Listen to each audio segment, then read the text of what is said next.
you're going to go on to do great things. But much later, I reflected on that and I thought, well, at 30-something, I can still do great things. I still have lots of potential.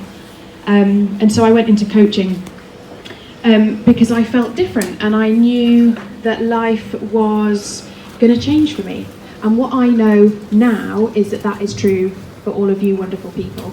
If you want to make a change, then you can. And there are people like me all around the country who can help you do that. And they might be your friends, they might be your family, they might be professional coaches like myself, they could be anybody. But talk to people about it if you want to make a change. And so I want to talk to you a little bit about your potential, your personal potential. And so I did have some slides, but we're abandoning that. So your personal potential is the things, the skills, the activities, whatever you want to call them, the things that you excel at. So for many of you, it's going to be something creative, looking around at these beautiful, beautiful, lovely things. I'm going to step away. It's the person you can become, and it's the goals that are possible for you to achieve. Bear with me. So there's a lovely Winnie the Pooh quote, which you probably mostly know, which says, "You are braver than you believe, stronger than you think, and smarter." No, hang on. Let's start again. "You are braver than you believe, stronger than you seem, and smarter than you think." And I just love that. I think Winnie the Pooh says it to Piglet at some point when he's feeling frightened. And I believe that within us we all have the seeds for greatness. And everybody's potential is different and unique. Some of us are storytellers. Come on in. You haven't missed anything. Well, actually, you missed an amazing song, but they're going to come back to it, so it's all good. Some people excel at sports. Some people are really good at solving problems. Some people are great at gardening. Some of you wonderful people, all of you wonderful people, are beautiful creators. And the great news, even greater I mean, is that you have the potential in every area of your life. And each area might spill over into another and come together with like-minded people like this. And the reason that I'm talking about this is because most women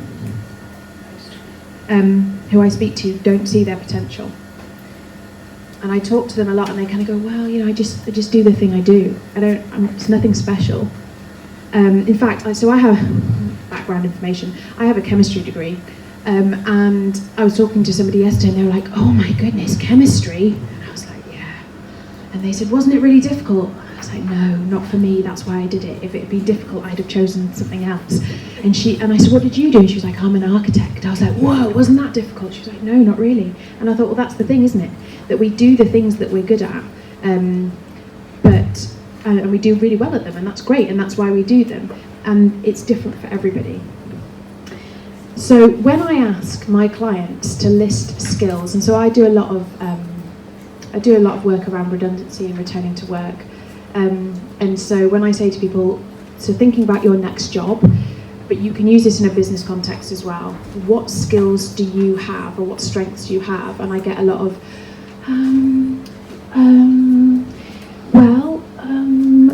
and we don't really get anywhere. And so we do an exercise, and I want you guys to do that today with each other, ideally in pairs. I think we're probably around even numbers around the table, but if we're not, you can go in a 3, that's fine. Because as women, we acquire and we perfect loads of really amazing skills and qualities, none of which we normally acknowledge, let alone broadcast to the world. So today, I want you to talk about these skills with a partner, and you're going to have 5 minutes each, so it's going to take around 10 minutes, to talk about the skills that you have, your strengths. And I'm seeing people going, oh my goodness, you want me to do what? You've just said that no one talks about their skills, and now you're asking me to do it. So I'm going to give you some prompts. So I'm going to read out 6 statements, and I want you to, I'll read them out a couple of times. I want you to choose one that resonates with you, because it's a prompt. So when you're talking about your skills and strengths, you might say, something I'm getting better at is, one thing that people have said they value about me is, I can be relied upon to, one obstacle I've overcome is, that might, for some of you, that might be the journey getting here. I saw some on the Facebook group that there was a lot of kind of traffic and delays and things. Not for me, thankfully. One thing my best friend would say about me when I'm at my very best is, and finally, one thing I like about myself is. So those again were something I'm getting better at is, one thing that people have said they value about me is, I can be relied upon to, one obstacle I've overcome is, one thing my best friend would say about me when I'm at my very best, and one thing I like about myself is. So I want you to choose one of those statements. If you can't think of any skills to talk about, I want you to turn to somebody on your table, preferably somebody you don't know, because we want you to all get to know each other. I know, sorry about that. And talk about it. You've got 5 minutes, and then I'll tell you when that's up, and you can talk about the next. The other person can take a turn. Ready? Go. As many of you found with me, I'm going to move. You did say it would cut out if I sat too close. Standing in the queue, chatting to people. So one of my most things I'm proud of most is my resilience. I didn't always call it resilience, but it's my word of the year, and so I've started kind of claiming it. I read a lot of Brené Brown. Has anyone read any Brené Brown? Yeah, so she is awesome. I would be gushing if I ever met her. And she talks a lot about resilience, and so I made it my word of the year this year. And it's essentially that ability to bounce back, to pursue something, even though it doesn't always work out and you have to change course. Yeah, that's what I'm proud of. Just out of, I'm going to give you an additional kind of task as you go through the day. If you hear somebody talking, like they're talking to you, not just eavesdropping, although you might go down that route. If someone's talking to you and you think, wow, that's a really amazing skill, I'd really ask you to perhaps tell them and just say that that's a really awesome story, or I love the thing that you've created, or wow, that, and name the skill for them, because sometimes we need to hear it from somebody else. So just bear that in mind as you go through the day, in addition to all the beautiful things that are going to happen. How many of you own your own business? How many of you are employed by somebody else? How many of you are stay-at-home parents? Okay, cool. So we've got a mix. Excellent. Well, one of the things that I'm going to talk to you about is 7 skills that demonstrate potential that you perhaps haven't come across, or you will have come across, but you wouldn't have considered them skills necessarily. And you will acquire them from parenting, from running your business, from your employer, but they'll probably be more formal. And you can add them to your CV, to as part of your interviews if you're ever changing jobs, or you can encourage other women as you meet them. So task management. So when you mentally run through the things you need to do, and you write them down, Katie, where have you gone? Yeah, we write them down. We always write them down.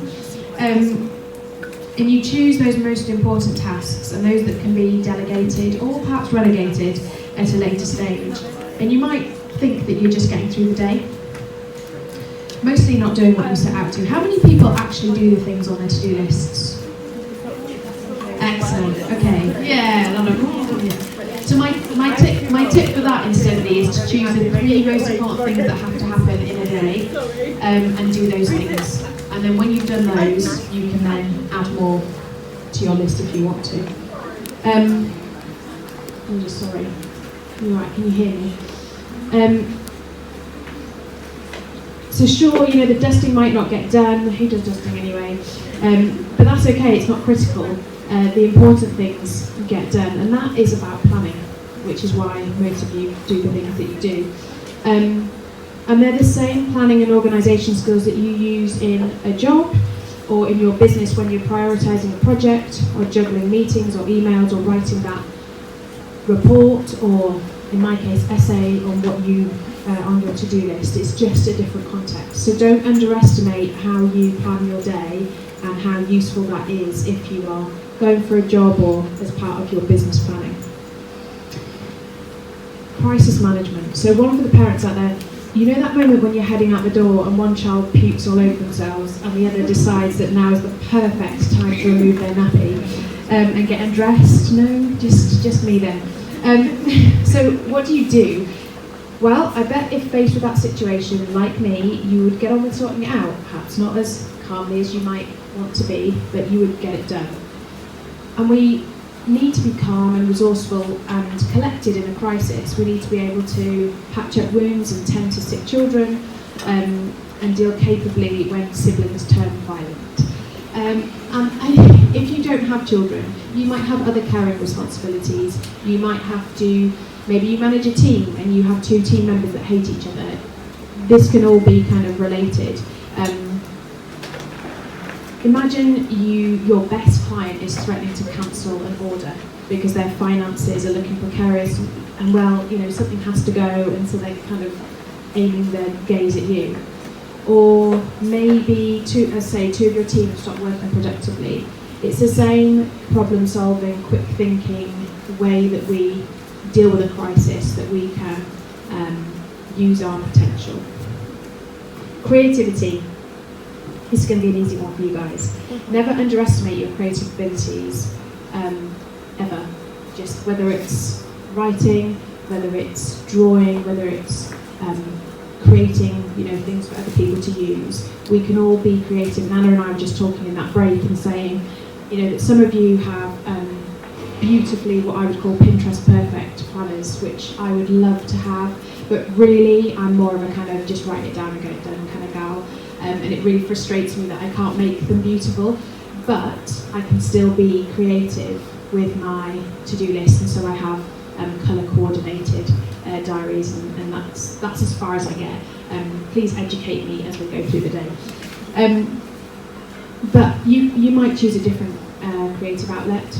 I wrote a poem a day for a year just to see if I could, and I really enjoyed it. It was amazing, and some of my poems were just terrible, and some of them were really short, others were really inspired. I remember writing one about a person eating a packet of crisps on a train. It was about 7 a.m. and it took my thoughts off in a different direction. So, you know, if you don't feel that you can be creative in your job, use the creativity that you have. Communication skills. We've all had difficult conversations with various people in our lives so far, and they require sympathy, they require empathy, and the ability to get your point across calmly. You have to tailor your language to the audience and speak plainly. It drives me nuts when people speak in business speak. And maybe you're trying to influence a decision. Maybe you're trying to sow a seed in your partner's head to make them think that they came up with an idea of themselves. You might be negotiating bedtime or standing firm in the silence of disappointment, like when Justin Timberlake doesn't walk through the door. It's all right, we'll forgive you. But either way, some of these situations require superhuman, can't even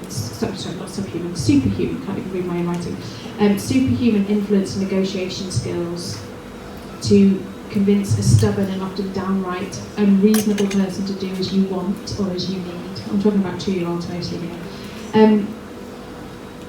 But you might use this in a work situation, so negotiating a salary increase, which most women never do, flexible working, taking on a risky project or proposal, negotiating a new deal with a client. And I hope you're beginning to see how these skills cross over. Some of you may have been through some coaching and mentoring. So on an hourly basis, I use more of my coaching and mentoring skills on my daughters, and crucially on myself, than I do with my clients. From understanding my capabilities or my kids or my clients' capabilities, and finding the patience to teach and guide them through their development. I always say my job is to keep my kids safe and to empower women, but actually it's to bring out their best qualities. To equip them for the world by giving them the confidence and independence to be a success in whatever they turn their hand to. I listen to them when they are in their darkest moments, quite honestly. And sometimes when they're sad, I get a lot of tears. Sometimes when they're really happy, sometimes when they're really excited. One of my clients at the moment, she's moving house and she's terrified. But she knows it's the right decision, but she's still terrified about it. And she emails me on a daily basis and says, I don't think I'm going to do this anymore. And yet, the next day, she's like, I've done this thing, but I'm not sure I can do this anymore. And I just listen and I say, okay, well, if you don't want to do it anymore, what are the alternatives? And then she's like, oh, I've got to move. I'm like, okay, how are you going to do it then? And I know that's frustrating for her, but she's doing it, and she's doing it herself, which I find incredible. Project management. How many of you think you're good at project management? None of you really? Okay, one. Excellent. I think probably a lot more of you are. If you've ever organised have you ever organised a surprise party for somebody, or a children's birthday party, or going out for dinner last night, if you've ever organised a dinner out with your friends, that is project management. You might not think it is, but trying to get 12 people in the same place at the same time on the same day and juggling menu options, especially if, like me, you don't eat some things, it is epic. And so all of these projects require pre-planning and execution in the moment or on the day, and Anna will talk about this or knows about this. And those events they cross over into your career as well. Okay, so that's it. That's the skills. So did any of those resonate with anybody? Kind of nodding. That's good. Yeah, excellent. I'm glad to hear it. So we've talked a little bit about your strengths and your skills in your pairs, and I've kind of given you some additional skills. Instantly, they were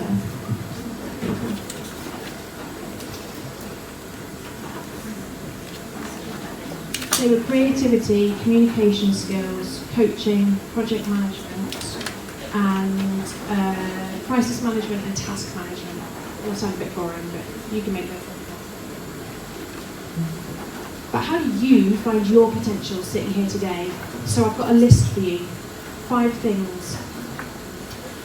And I'd really love you to go away and reflect on these, maybe on your journey home, maybe over the weekend. You don't have to do it now, you're going to be too busy shopping, I hope. So the first thing I want you to do is to reflect on what you're good at. So we've started that process today. What can you do that other people can't? And they may be things that you find easy that other people don't seem to do. And as I say, if you can't think of anything that you can do better than anybody else, ask your best friend. They will be able to tell you. The second thing is to make a list of your successes. Sometimes we all need reminders that we're good enough, that we're capable to achieve what we set out to. And it's not only about logging big achievements, noting the times that you finished your to-do list, or going for a 10-minute walk when you didn't want to, all the way through to getting that big sale, or getting a promotion, becoming a parent, selling your first product or service. And for some of you, I've met online, so to speak, and been following you on Instagram and on Facebook. And I know that for some of you, just coming here today is a really big achievement. And don't underestimate that. Write that down as something, even if it doesn't feel like a big achievement to you. The third thing, what did you love doing as a child? What were your hopes and your dreams? And that seems a bit of a random one, but children just kind of go, my daughter wants to be a fairy, and I haven't had the heart to break it to her that that's probably not going to happen, because she might be, who knows, there's always hope. But we often choose things with with no limits, and we do things because they sound fun, because we love to do them, and who cares about the consequences. So, consider those. You might be able to relate it back to a real life option now. Maybe you can't remember what you wanted to do as a child, so think about what makes your heart beat faster. All of these will give you clues as to what your potential is. Number 4, Listen and acknowledge to what others say about you. So if you don't know what's good about you, as I say, ask somebody. In fact, ask 5 people. Choose 5 people you consider to be honest, so that you can't at the end of it go, oh, they were just being kind. If you choose 5 people you really trust and value their opinion, there's no getting out of it when they say you're amazing. And finally, consider who or what inspires you. If you can, surround yourself with images, with quotes, mantras, people who encourage you and inspire you to be the best that you can be. Come to more of these, enjoy your day, refill your cup as we go through the day. And I know that these exercises might make you feel uncomfortable, like you're blowing your own horn or you're being arrogant, but you aren't. You are acknowledging the strengths and giving yourself permission to shine your light. Your potential is your gift to the world. And I know it sounds dramatic, I should do some kind of hand movement, but it is, I truly believe that. Especially important if you go on to use your gift to make a difference to other people. So that is it from me. I want to thank you for your attention, and I hope that you'll come and chat to me. I will be here till just after lunch. So.